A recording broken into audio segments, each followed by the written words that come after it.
All right, let's talk a little more politics now, and we'll start in the Big Apple and Mayor Bill DeBlasio. Now, the mayor, he just wrapped up a Midwest tour where he talked about income inequality, pushing his progressive agenda, billing himself as the spokesman for the movement nationally. He even dinged President Obama a bit, saying he wished the president had spent more time dealing with those issues.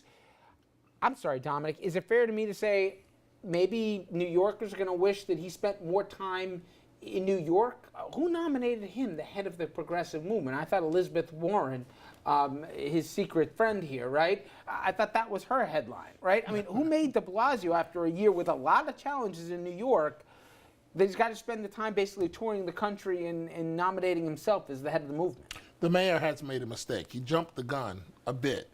The assessment you just made is what even some of his supporters are saying. Ed Koch was out there in a Bloomberg, but that was after, 1 or 2 terms. Ed Koch was in his 3rd term. And so DeBlasio comes in, brand new mayor. He wants to be the spokesman nationally for progressive politics. That's okay, Mr. Mayor, but frankly, you ought to do it from home because you have headlines about you being on time, about the police escorting you with the sirens.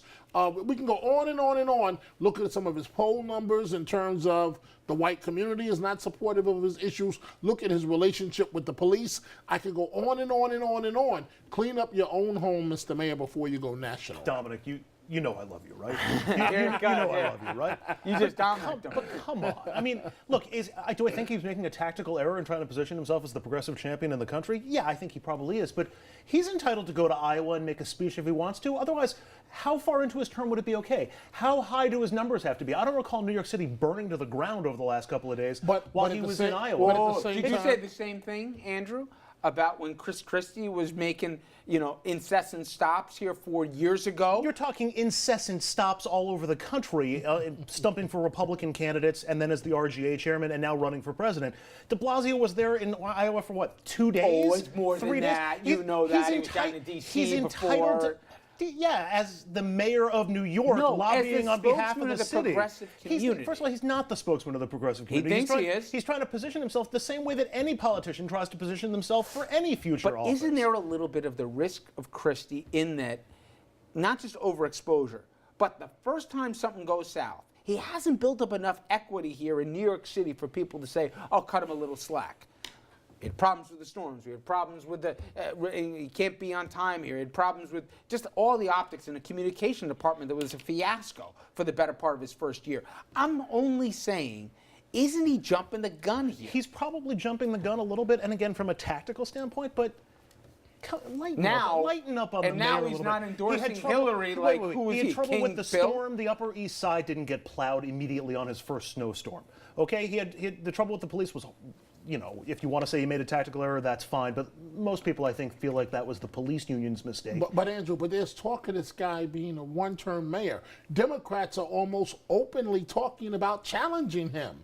And so he's got a problem locally, but nationally he's out there. And how dare you go to the same state that the Democratic There are nominee other Democrats who might want to be mayor? That's shocking. Yeah. Well, usually you don't see him openly saying it this early, whatever that's worth. All right, I want to get to immigration. Justice Department appealing a federal court's ruling that would halt President Obama's plan to overhaul immigration and deportation policies. The president announced his plan last year, as you know. It would prevent 5 million deportations and allow the people to work in America. Now, dozens of Republican governors sued the government, said the president overreached, and the GOP field of presidential candidates pretty much all agree. But, Andrew, forget about whether it's good or bad policy, what they want to do. Even if they win, is it a Pyrrhic victory? Because what's the message to the Latino community, a demographic whoever wants to become president's got to do pretty well with, when they say, yeah, I don't care. I don't even care that it's even more, not even as progressive as what George W. Bush tried to do here.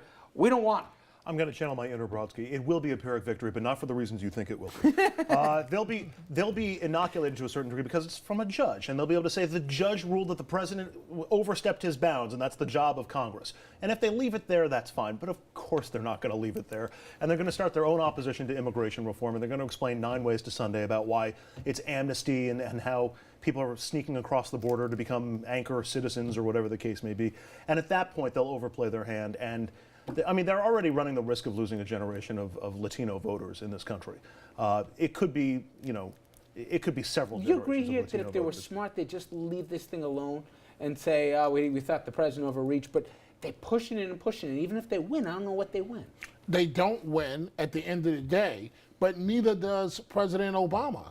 And if you think I'm wrong, go look at Loretta Lynch, that's been on the sidelines waiting for her vote. But if you're a cynic, you say you're going to say they weren't getting the black vote anyway, so who does? They're not politically hurting themselves. Forget the ethics of it. This one, they got a chance with Latino voters. They have a chance here, especially Yeah, but they'll lose their base in the process. The base is fully opposed to it. I think they could have handled it differently. But we mentioned we got an anniversary we're going to get to a little bit later in the program, 150 years to the week of President Lincoln's death. But today is also the 40th anniversary this week of the end of the Vietnam War and also Operation Baby Lift. If you don't remember, it's where more than 2,000 children were rescued from their war-torn country and adopted in America. Now, most of the children passed through the Presidio in San Francisco before joining their new families. We'll be right back.